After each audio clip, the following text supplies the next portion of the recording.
Stock market కుప్పకూలిపోయింది. ఈ ఒక్క రోజే స్టాక్ మార్కెట్ కుప్పకూలిపోవడంతో 10,00,00,000 రూపాయలు ఆవిరైపోయాయి. ఈ నేపథ్యంలోనే బంగారం పరిస్థితి ఏంటి? బంగారం ఏం కాబోతుంది? అనేది మనం విశ్లేషణ చేసుకుందాం. ప్రస్తుతం మనతో పాటు ఉన్నారు. ప్రముఖ రాజకీయ విశ్లేషకులు, ప్రముఖ సీనియర్ జర్నలిస్ట్ సిఎస్ రావు గారు. వారితో మాట్లాడదాం. సార్ నమస్తే సార్. సార్ స్టాక్ నమస్తే. మార్కెట్ కుప్పకూలిపోయింది. ఈ ఒక్క రోజే 10,00,00,000 రూపాయలు ఆవిరైపోయాయి. ఈ నేపథ్యంలోనే బంగారం పరిస్థితి ఏంటి? అంటే ఏం చెప్తారు సార్?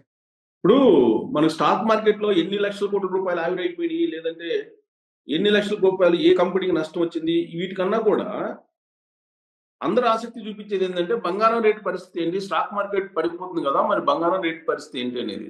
హ్మ్. గతంలో ఎప్పుడు లేని విధంగా దీన్ని యాక్చువల్‌గా ఈ ఫ్రైడేని ఏమంటున్నారంటే వీళ్ళు బ్లాక్ ఫ్రైడే అంటున్నారు. బ్లాక్ ఫ్రైడే అంటున్నారు. అంటే ఈ మదుపరులు ఎవరైతే స్టాక్ మార్కెట్‌లో పెట్టుబడులు పెడతారో వాళ్ళు దీన్ని బ్లాక్ ఫ్రైడేగా వాళ్ళు అభివర్ణించారు. అంటే ఏ స్థాయిలో వాళ్ళు నష్టపోయారు అనేది మనకు అర్థమవుతుంది.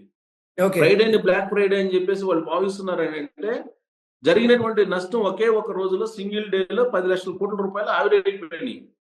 ఎవరైతే పెట్టుబడులు పెట్టారో వాళ్ళ పెట్టుబడులన్నీ ఉష్. మరి ఎందుకని ఈ పరిస్థితి వచ్చింది అనంటే అమెరికా అధ్యక్షుడు ట్రంప్ తీసుకుంటున్నటువంటి నిర్ణయాలు, ఇంపోర్ట్ డ్యూటీస్ కానీ, ఎక్స్‌పోర్ట్ డ్యూటీస్ కానీ ఇవన్నీ కూడా వాళ్ళు యాక్చువల్‌గా తాజాగా ట్రంప్ అనౌన్స్ చేసింది ఏందంటే 4వ తారీఖు నుంచి మార్చి 4వ తారీఖు నుంచి కెనడా, మెక్సికోకి ఇంపోర్ట్ డ్యూటీస్‌ని ఇంప్లిమెంట్ చేస్తామని చెప్పారు. దాంతోటి హ్మ్. కొన్ని కంపెనీలు భారీగా నష్టపోయాయి. కొన్ని కంపెనీలకు సంబంధించినటువంటి షేర్లు. అలాగే చైనాకి అదనంగా మరొక 10% ఇంప్లిమెంట్ చేయబోతున్నాను అని అన్నారు. దానికి డేట్ చెప్పలా. ఏ రోజైతే అనౌన్స్ చేసారో ఆ రోజు నుంచి అది ఇంప్లిమెంట్ అవుతుందని చెప్పారు తాజాగా. హ్మ్. దాంతోటి చైనా బేస్డ్ లేదంటే చైనాకు సంబంధించిన పెట్టుబడిదారులందరూ కూడా స్టాక్ మార్కెట్ నుంచి వెనక్కెళ్ళిపోయారు. సో, ఇలా ప్రపంచ దేశాల్లో ఉండేటువంటి పెట్టుబడిదారులందరూ కూడా స్టాక్ మార్కెట్ నుంచి వెళ్ళిపోతున్నటువంటి క్రమంలో దేశీయ స్టాక్ మార్కెట్ సూచీలు ఒక్కసారిగా పడిపోయాయి. గతంలో ఎప్పుడు లేని విధంగా సెన్సెక్స్ 1400 పాయింట్లకి, నిఫ్టీ 400 పాయింట్లు ఒకే రోజు నష్టపోయాయి. ఓకే. దీంతోటి సుమారుగా 10,00,000 కోట్ల రూపాయలు నష్టపోయాయని చెప్తున్నారు. సో, ఆసియా మార్కెట్లలో ప్రధానంగా కొన్ని కంపెనీలు తీసుకుంటే గనక భారీగా నష్టపోయాయి. బ్యాంకింగ్‌లు 2 రోజుల క్రితం బ్యాంకింగ్ షేర్లు అద్భుతంగా ఉన్నాయి. బ్యాంకింగ్ లాభాల్లో ఉన్నాయని చెప్పేసి అనుకున్నారు. బ్యాంక్ షేర్లు కొన్నారు. కానీ బ్యాంకులు కూడా ఇప్పుడు నష్టపోయాయి. Except HDFC bank. మిగతా బ్యాంకులన్నీ కూడా ఆ బ్యాంకుల యొక్క షేర్లన్నీ కూడా అమ్ముకోవడం మొదలుపెట్టారు. దాంతోటి బ్యాంకింగ్ షేర్లు కూడా డమాలైపోయాయి. ఇక మరి పెట్టుబడులు ఎక్కడ పెడతారు? పెట్టేది ఒకే ఒక చోట. ఎక్కడ? బంగారం. బంగారానికి మించినటువంటి పెట్టుబడి, సేఫెస్ట్ పెట్టుబడి, భద్రతతో కూడినటువంటి పెట్టుబడి, మినిమం గ్యారెంటీతో కూడినటువంటి పెట్టుబడి ఏదైనా ఉందంటే బంగారం. అలాగే డాలరు. ఇప్పుడు డాలర్ ఆల్రెడీ రూపాయి డాలర్ మనం కంపేర్ చేస్తే కనుక ఈ రోజు కూడా 33 పైసలు తగ్గింది రూపాయి వాల్యూ డాలర్‌తో పోలిస్తే. దాదాపు 87,000 చిల్లర 87 రూపాయల చిల్లర అయింది. హ్మ్. ఇప్పుడు డాలరు మన డాలరు తోటి రూపాయి పోలిస్తే గనక.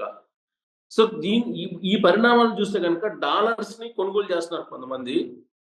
బంగారాన్ని మరి కొంతమంది కొనుగోలు చేస్తూ పెట్టుబడులు పెడుతున్నారు బంగారానికి సంబంధించి. సో, హ్మ్. దీంతోటి మొత్తం స్టాక్ మార్కెట్‌లు ఉండేటువంటి సంపదంతా కూడా తీసుకెళ్ళిపోతున్నారు. అమ్ముతున్నారు.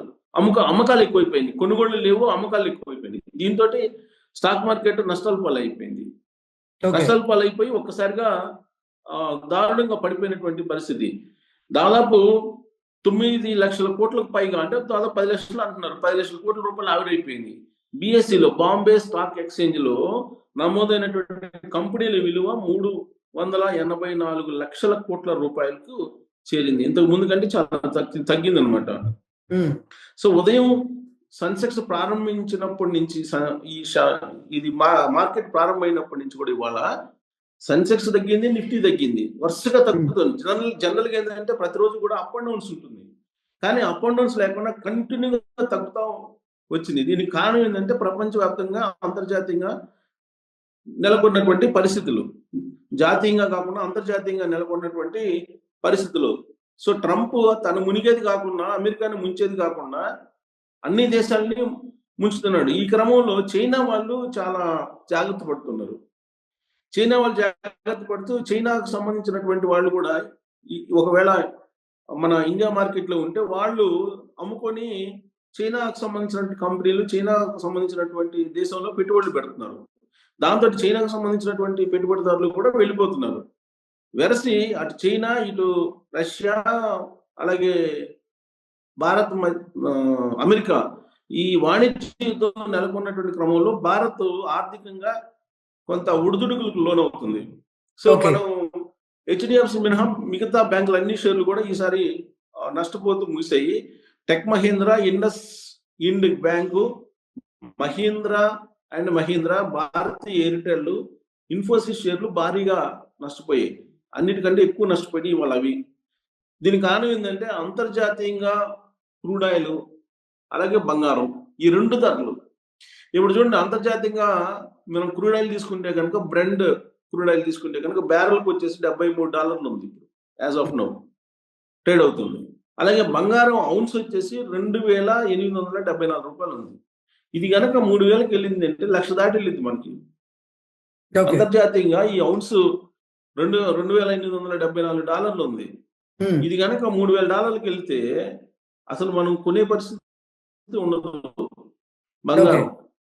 సో నష్టాల కారణాలు కేవలం ట్రంప్ వాణిజ్య యుద్ధ భయం, మెక్సికో, కెనడా మీద విధించిన 4వ తారీఖు నుంచి ప్రారంభమవుతుందని, అలాగే చైనా మీద 10% సుంకం విధించడం లేటెస్ట్ గా, అలాగే యుఏఏ ప్రధానంగా గల్ఫ్ కంట్రీస్ యుయు అంటే గల్ఫ్ కంట్రీస్ అనమాట, యుయులు, వాటి మీద కూడా ఆ దేశాల మీద కూడా 25% సుంకాలు వేశాడు యుయు మీద. ఇలాంటి ప్రకటనలతోటి ఈ ఎవరైతే పొదుపు చేసుకునే పెట్టుబడిదారులు ఉంటారో వాళ్ళందరూ కూడా ఇబ్బంది పడుతున్నారు. ఇక దేశీయ బ్యాంకులకు సంబంధించి మనకు నేషనల్ బ్యాంకులు, తర్వాత ప్రైవేట్ బ్యాంకులు, దేశీయ బ్యాంకులు. ఈ దేశీయ బ్యాంకులకు సంబంధించి 3వ Q3 రిజల్ట్ వచ్చినాయి ఈ మధ్య కాలంలో.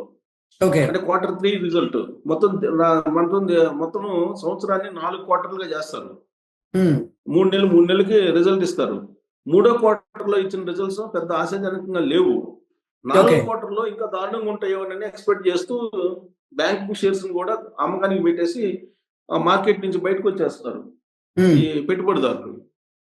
తర్వాత ఈక్విటీ మార్కెట్లు విదేశీ ఈ సంస్థాగత మదుపరులు ఎవరైతే ఉన్నారో వాళ్ళు కూడా అమ్ముతున్నారు. పర్మనెంట్ గా కొంతమంది ఉంటారు విదేశీ పెట్టుబడిదారులు, వాళ్ళు కూడా అమ్ముకుంటున్నారు. సో ఎఫ్ఐఐలు అంటే ఫారిన్ ఇన్వెస్ట్మెంట్ అది అమ్ముకుంటున్నారు. ఈ ఎఫ్ఐఐలు అమ్ముకుంటుంటే డిఐఐలు కొంతకాలం పాటు నిలబెట్టాయి మార్కెట్ ని. ఈ డిఐఎల్ కూడా ఇప్పుడు కొనుగోలు విషయంలో ఆపేస్తున్నారు, కొనుగోలు చేయట్లా వాళ్ళు కూడా. వీళ్ళేమో కొనట్లేదు డిఐలు, వాళ్ళేమో అమ్మకానికి పెట్టారు ఎఫ్ఐఐలు. సో దాంతో మార్కెట్ కుప్పగూలిపోయింది అని చెప్పి ఇప్పుడు చెప్తూ ఉన్నారు. చైనా ఈ మధ్య ఏం చేసిందంటే, ఈ ఆర్థిక పరమైనటువంటి వాణిజ్య యుద్ధం వచ్చిన తర్వాత, ట్రంప్ ప్రకటించిన తర్వాత వాళ్ళు ఏం చేస్తున్నారు, ప్రైవేటు పెట్టుబడిదారులు వ్యాపారాలని ప్రోత్సహిస్తూ రకరకాలుగా రాయితీలు ఇస్తున్నారు. దాంతో పొలోమని చైనాకి వెళ్ళిపోతున్నారు. వెరసి భారత మార్కెట్ కుదేలైపోయింది. ఒక్క రోజులో 10 లక్షల కోట్ల రూపాయలు ఆవిరైపోయింది.